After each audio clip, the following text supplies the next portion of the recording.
Hello বন্ধুরা, কেমন আছো তোমরা সবাই? আশা করি খুব ভালো আছো, আমিও খুব ভালো আছি। তো তোমরা ভাবছো যে আমি কে, তো আমি নিজের পরিচয়টা বলে দিই। প্রথমে আমার নাম সীমা মণ্ডল, আমি মালদা জেলা থেকে বলছি। আমি একজন হাউসওয়াইফ। তো হাউসওয়াইফ যেহেতু বাড়ির কাজকর্ম নিয়েই থাকি, তাই মনে হলো যে আমি অফ টাইমে কিছু করি, তাই আমি নিজের একটা ইউটিউব চ্যানেল খুলেছি। চ্যানেলের নাম সীমা ভিলেজ লাইফস্টাইল। আমি আমার এই চ্যানেলে নিজের যেটা গ্রামীয় জীবনযাত্রা, যেটা ডেইলি ব্লগ যেটা হয়, সেটাই আমি আপলোড করব।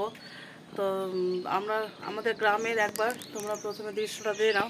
আর একটা কথা বলে দিই, আমি ভিডিও করব বলে ছাদে চলে এসেছি। তো তোমাদের একটু দেখিয়ে দিই। এই যে দেখো,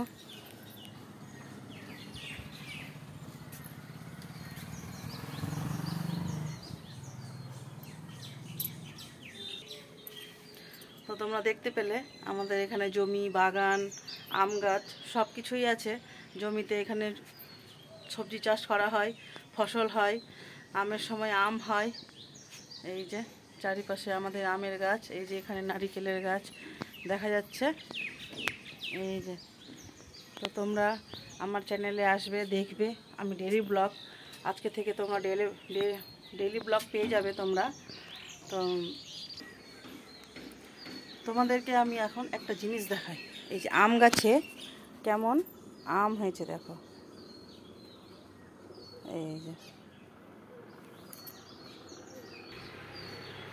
দারুণ আম ধরেছে এখন। এই যে কদিন আগে বৃষ্টি হলো, সেই কারণে আম হচ্ছে।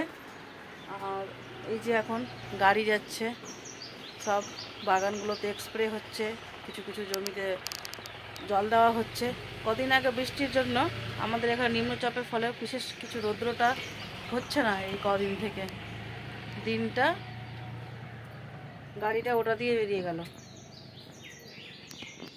বিশেষ রৌদ্রটা হচ্ছে না, তাই একটু মেঘলা মেঘলা দিনে ছবিটা ছাড়লাম। তোমরা সকলে এসো, আমার চ্যানেলে দেখবে, ভালো লাগবে আমার ভিলেজ লাইফস্টাইল। তো তোমরা প্লিজ আমার চ্যানেলটাকে একবার করে সাবস্ক্রাইব করে দিও, লাইক করে দিও, ভালো লাগলে সুন্দর করে একটা কমেন্ট করে দিও। যদি কিছু ভুল হয় বলবে, আমি সেটাকে শুধরে নেওয়ার চেষ্টা করব। তো দেখা হচ্ছে নেক্সট ভিডিওতে। Bye bye.